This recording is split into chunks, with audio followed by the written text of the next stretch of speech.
Number 8. Shelly Vaughn.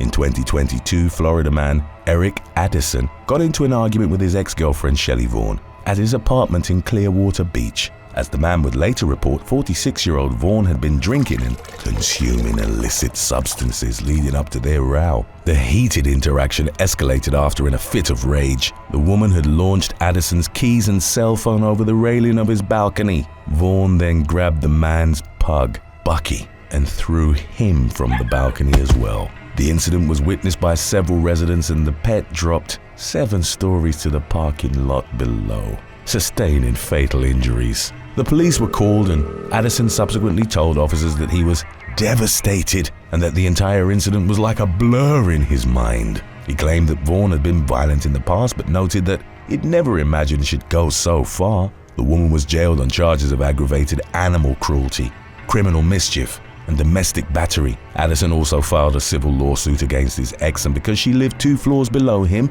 obtained a restraining order that prevented Vaughn from making contact with him.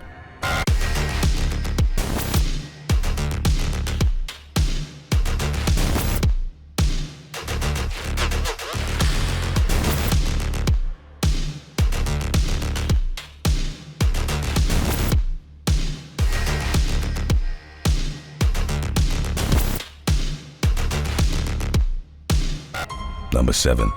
Beno.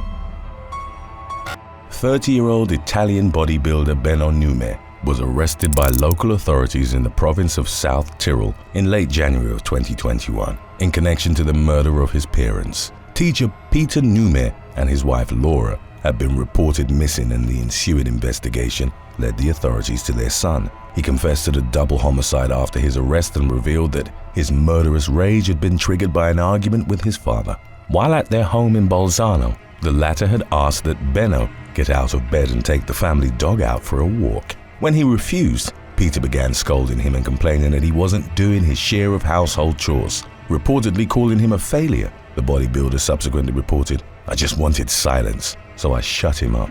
He attacked Peter in the hallway and strangled him to death with a climbing rope. When his mother returned home a short while later, Beno killed her in the same manner. The man confessed to have ended her life without even saying goodbye, before throwing her and Paul's body from a bridge into the Adige River. Laura's remains were discovered in the water and exhibited signs of strangulation, but Peter's body never surfaced, with only traces of his blood being found on the bridge. Number 6. Brittany Griffith. On May the 1st of 2022, Georgia woman Brittany Griffith surrendered to Douglasville police in the aftermath of a shooting on the I-20. At around 4:40 p.m., an unspecified road rage incident had occurred between the 30-year-old and the driver of another vehicle. Even though Griffith had her 3 children in the car at the time, she started following the second vehicle, seeking retaliation for the previous confrontation. She pulled up alongside it near the Chapel Hill Road exit and opened fire with a handgun, striking a teenager who'd been sat in the passenger seat in the face. The victim was subsequently rushed to a local hospital and was later reported as being in a stable condition. One of the other passengers in the targeted car had managed to capture a photo of Griffith before she fled the scene. The police used it to ask for the public's help in identifying the woman and later arrested her. She was denied bond after being charged with 4 counts of aggravated assault, 3 counts of cruelty to children, and 1 count of possession of a firearm during commission of a felony. Number 5. Nicolette Mazziotti and James McKnight. 2 people were arrested in early August of 2019 following a road rage altercation in Greece, New York. 28-year-old Nicolette Mazziotti had been involved in a dispute with another motorist in the area of Denise Road and Hampton Boulevard. As their interaction became more heated, the woman returned to her car, retrieved a knife, and stabbed the other driver's car in the front tire before fleeing the scene. The police were called to the scene, and the unnamed victim initially declined to press charges. Officers returned to the site of the altercation within 10 minutes, responding to reports of a second and more serious attack. 33-year-old James McKnight, whose relationship with Mazziotti wasn't made immediately clear, struck the victim with an aluminium bat, inflicting injuries to the back, arm, and torso. McKnight, too, fled, but was ultimately arrested alongside Mazziotti. The former was charged with assault, second-degree petite larceny, as he'd stolen the bat used in the attack, and was denied bail due to a pre-existing felony conviction. Mazziotti was charged with second-degree harassment for the physical contact she'd had with the victim, as well as with criminal mischief for stabbing the tire. Number 4. Deriah Brown. On June the 3rd of 2022, Iowa City police officers were called to a downtown bar following reports that a woman was causing damage to the establishment. 22-year-old Deriah Brown had begun hitting the windows after she'd been denied entry due to her elevated level of intoxication. Law enforcement learned that Brown had also assaulted a bar employee, but no charges were pursued in that direction. Nevertheless, officers decided to take her into custody because she was intoxicated and exhibited assaultive behavior. She had a history of being combative towards the police, and efforts to verbally pacify her proved unsuccessful. Brown resisted arrest, assaulting 3 officers in the process. One of them attempted to use chemical spray on her, but the device failed to deploy, as shown by subsequently released body cam footage. Brown then tried to disarm an officer of his taser while she was being placed in the back of a patrol car. She was hit multiple times in the back until she let go of the weapon, but reportedly didn't require treatment at the time of her booking. Brown's charges included public intoxication, disarming a peace officer, and interference with official acts causing bodily injury. Number 3. Kylie Nicole Cunningham.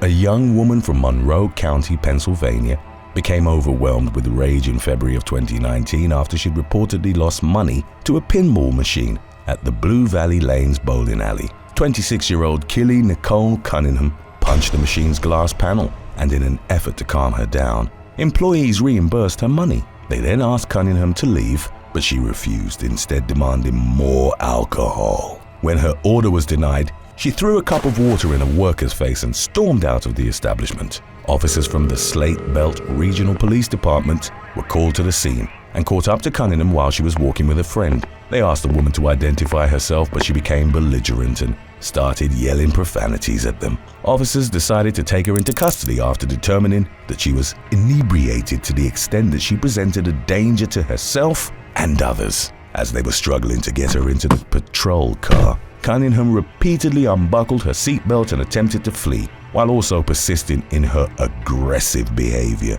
She cursed and spat at officers, kicking one of them in the chest before headbutting him. Cunningham kicked a second officer as they were escorting her into the police station. Law enforcement then determined that she needed medical attention due to her high level of inebriation. The woman kept on spitting on responding EMTs, and a spit hood was put on her as she was being transferred to the ambulance. Once inside, however, she forcefully bit into a paramedic's forearm, leaving a mark. Cunningham kept brawling with officers and medical staff before she was ultimately chemically sedated. In the aftermath of her violent outburst, she was charged with 3 counts of aggravated assault, 3 counts of simple assault, 1 count of resisting arrest, and 3 related offenses.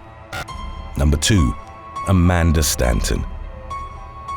In September of 2018, reality star Amanda Stanton was at a co-ed bachelorette party at the Wynn Encore in Las Vegas alongside her boyfriend Bobby Jacobs. At around 3 a.m., security guards were sent to the room following a noise complaint, and Jacobs began talking to them. 26-year-old Stanton, known for her appearances on The Bachelor and Bachelor in Paradise, aggressively intervened. In what was deemed a dramatic overreaction, she forcefully pushed her boyfriend. Even though Jacobs was taller than her by 1 foot and 3 inches, the shove coupled with Stanton's drunken demeanor was considered serious enough for the guards to call the police. The mother of 2 was arrested for misdemeanor domestic battery and later released. As reported by TMZ, the California native and Jacobs were still together in the incident's aftermath and suspected that the former's behavior had been influenced by someone spiking her drink during the party. Number 1. Michael Close.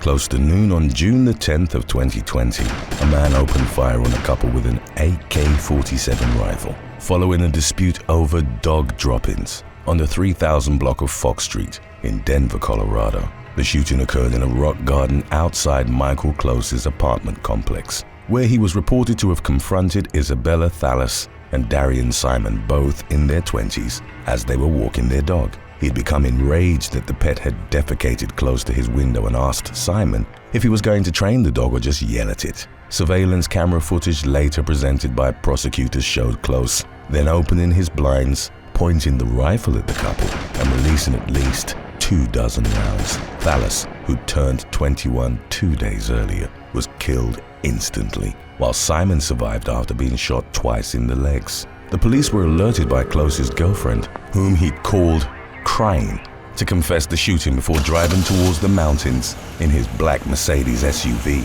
Close was arrested without incident by Jefferson County Sheriff deputies after the police had tracked his cell phone. An investigation revealed that the rifle he'd used had been taken from the personal collection of his lifelong friend, Sergeant Dan Politica of the Denver Police, reportedly without his knowledge or permission. Close had called him minutes after the shooting to say he'd done something really bad and there's no going back from this now. Politica resigned in the shooting's aftermath, even though he wasn't being actively investigated for misconduct. Close faced 22 separate criminal counts stemming from the shooting, including first-degree murder, to which, according to the latest updates, he'd pleaded not guilty by reason of insanity.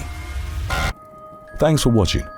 Would you rather have loud alarms blare out whenever you said a curse word, or never find a seat on public transportation? Let us know in the comments section below.